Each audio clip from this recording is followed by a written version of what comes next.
Hi everyone, this is Val from EurekaCrystalBeads.com with another sparkling beading video.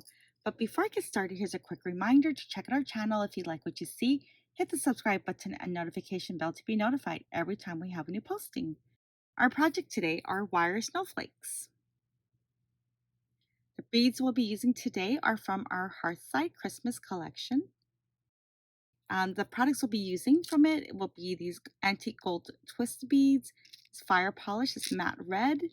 We also have some green fire polish in a 4mm, some delicacy beads, some Chinese crystal rondelle in an emerald green, as well as the rondelle in a red with a finish over them. We also have a Christmas mix of bicone crystals and 4mm gold plated beads. Not from our collection, but we do sell on our website. We have these wire snowflake frames, and these are just great to get creative and have lots of fun with. You'll also be needing a round nose plier and a flat nose plier to finish off your wire frames. And like no two snowflakes are the same, so you can get creative, do whatever kind of fun beads you want. You can start off with our collection and shop our website eurekacrystalbeads.com and see what kind of fun beads you can add to your snowflake. So I'm starting off our snowflake with our wire snowflake frame. Now it's soldered in the center with 6 of these spokes that you can bead all you want. So I always like to start off with something a little bit shiny in the middle because I feel like the light will pick up the light from the center and work its way out. So whether it's your twinkle lights from your Christmas tree, the sunlight you have shining through, or even those cute little fairy lights, that would be super cute with it. So I have a 4mm crystal bicone. I'm using a Chinese crystal rondelle. And then let's see, what should I put next? Let's put one of these twisty beads. I have this metallic gold twisty bead. It's kind of fun. And let's do a seed bead just to kind of break up the amount of solid bead. So just kind of gives it a nice softer look. And then we'll add in a Chinese green rondelle.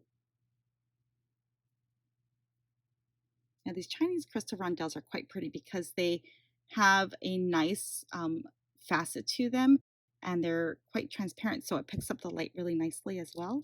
And then we have this nice matte finished fire polish bead here. I think it's about an 8mm.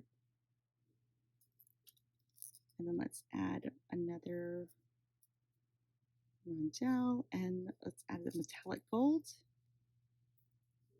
and seed bead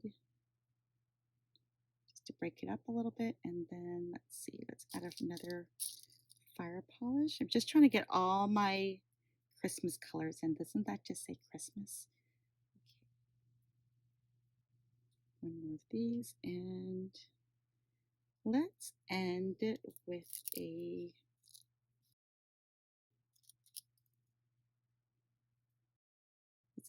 round and maybe one more of these.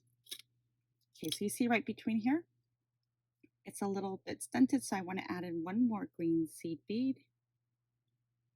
Just kind of look at it as you go along and then decide, do I need to add something in there? Do I want to change it up a bit? Okay, so I think that's good. I need to leave a little bit on my end here so that I have enough space. Take my flat nose plier and then I'm going to actually just put my tool a little bit above my bead. I want to have a little bit of space between so I can still move it. And then with one motion, bend it towards you at an angle. See this angle right here? Okay, and then we're going to turn this loop. Go slowly. Just turn it slowly. Just keep taking out your tool, repositioning, because then you'll get a nicer, smoother circle. Okay, try to close it as best you can. It doesn't have to be 100% closed, but enough so your beads don't try to escape through that space.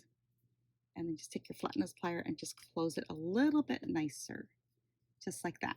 Okay, so we're going to do the same thing through all of these. All right, so let's do one more together. So let's do the 4mm bicone. So now we're doing the rondelle. Our twisty gold piece. What else do I have? A seed bead, rondelle, a green rondelle. I love this green emerald. And then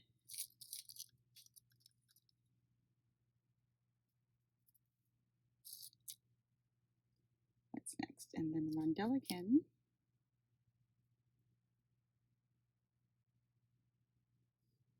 Gold ball.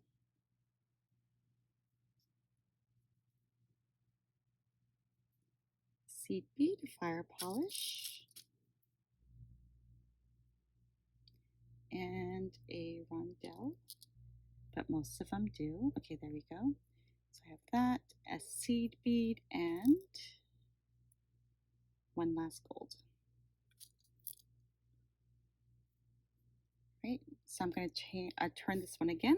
So once I've reached my tip, I'm going to bend my wire towards me at an angle.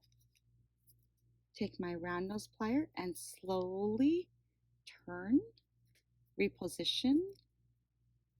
Just reposition your hand every so often. Just do it slowly. Don't rush when you do this part. All right.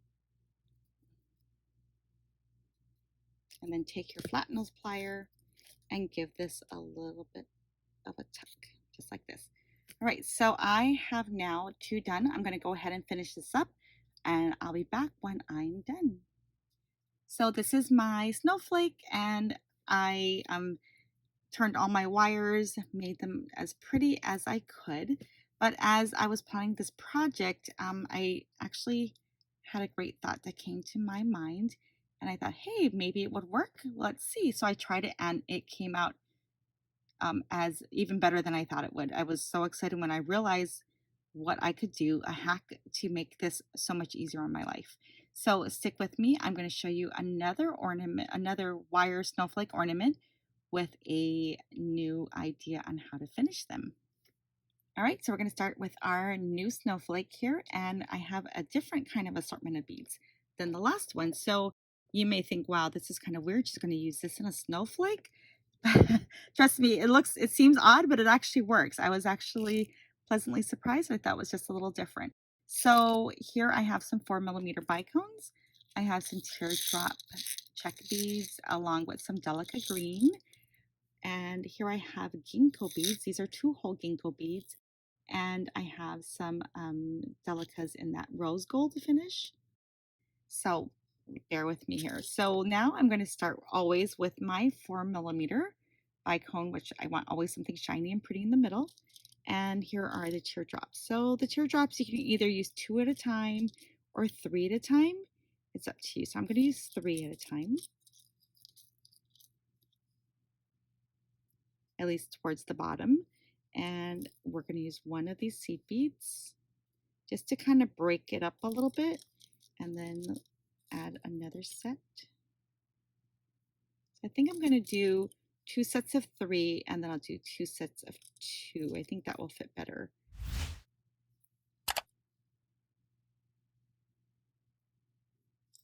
Okay, I know you're thinking, what kind of snowflake is this weird thing going to be?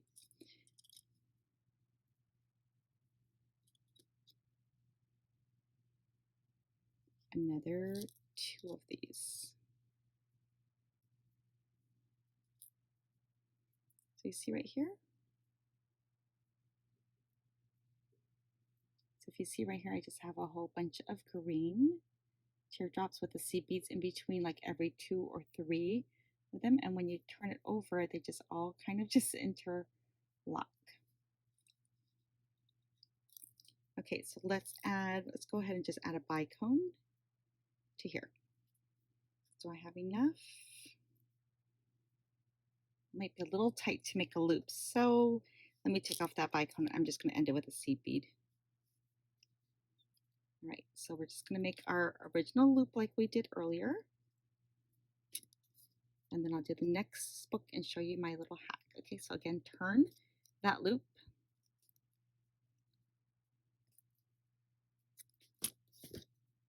And make sure it's nice and tight.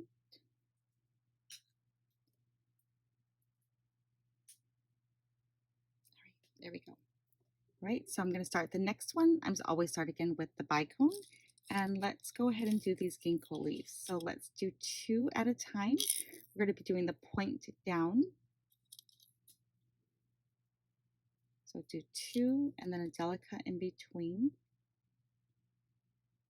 We're going to do 2 more sets of 2 with a delicate in between.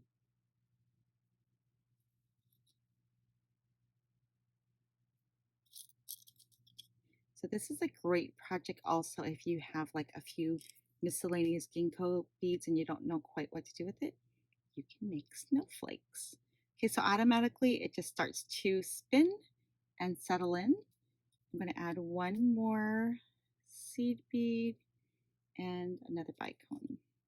All right, so you ready for my hat? Okay, so let's see. So as I was thinking one day, it just kind of came to me. What if I use the rubber tips of the ear wires? You know, the ones that make the ear wires not fall off your ears? Well, hey, look. It works as a perfect way to stop your beads. You don't have to make these loops. You just have to make one so you can make it hang. But look how easy that was. It took no time at all. That used to be like the one thing I didn't like making about these snowflakes. I loved making the snowflakes, but to make those wires, it was to make the loops in the wires, that always took a lot more time and a lot more effort than maybe sometimes I was willing to do. But this was just like instant gratification. And I thought that was so much fun. And you don't even, you can have anybody make these. You can have like a little bead party, a little Christmas get together, and you can make wire snowflakes. You don't have to teach your friends how to make that loop. You can just make that one loop for them, and they can make all their own loop.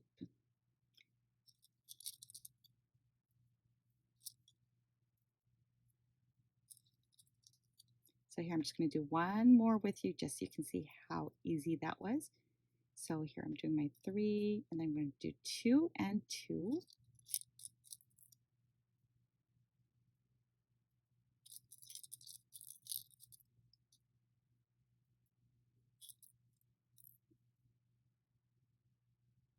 Okay, so just like this. And we're going to add a bicone on the end and just let it settle in. How fun is that, right? I think I can fit one more set of green teardrops. A little bit short there, so I can add 2 more. And it's great because you can actually add more beads instead because you have more space. You don't need that extra space to turn your loop. Okay, there we go. And then let's get our little rubber bead stop or earring stopper. There, just like that. See how easy it was? And the nice thing about it is they don't just fall off. They actually are kind of on their snug. I'm sure if you pull it off, yes, they will fall off. But um, for the main part, isn't that really cool? And if you have too much space and you have a little bit of wire sticking out, you can actually just adjust this a little bit so that it covers the wire on the end. If you're concerned to have a little bit of a sharp tip, just push it all the way up so that it's nice and flush and there's no wire sticking out. But how cool is that? It's super fast. So finished, this snowflake looks like this. And it's kind of a neat, the photo doesn't do it justice. I mean, the camera doesn't do it justice, but it's really cool. So these are just using the beads from our collection, which, it works. It's a little different, but it's very interesting. It almost looks like a sea kelp or even look, I guess, because it's the ginkgo leaves and the teardrops. It has like a nice organic feel, I guess is what you could say. But I was surprised at how well that the ginkgo leaves worked in there. And can you imagine? You can do it in pretty pastel colors, be really cute in like a pink or a purple if you wanted to do a colorful Christmas tree. So here I just want to show you again the old way of doing it and my new way. So you can choose which way you want to go. You might want to turn your loops, then that's okay too. But I'm a little lazy, and I want to just get my Christmas crafting done so I can make a lot of fun things for my friends and my family, some to sell. It's super cool, right? So here is the same thing, and then here is our ginkgo mixed with our teardrop. I still really like this one. And I did some with pearls, and I thought these pearls are really pretty mixed in. So I use some of the crystal bicones and some Chinese crystal rondelles in between, and the gold round bead, and these pearls. So these pearls and the clear Chinese rondelles are not in this collection, but they are on our website at eurekacrystalbeads.com. And I will have a link down below that will give you in the comment section below all the different shapes that we used to make these snowflakes, and then also a link to our snowflake frames from our website. Well, hope you had enjoyed this tutorial, and like always, all of the supplies and more can be found on our website at eurekacrystalbeads.com. And hey, look, I just noticed something. Isn't that gorgeous? I just stuck the two together. So I think if you wanted to join them together at this point, you could take a really small wire, maybe a 28 gauge or 26 gauge, leave a long tail, and just kind of wrap in between here, in between, and just make sure it's nice and tight, and then just make a loop on one. That'd be a gorgeous, gorgeous ornament as well, right? Sorry. I saw this as I went along and I thought, ooh, that's really pretty. But anyway, thanks for joining us. Hope you enjoyed this tutorial.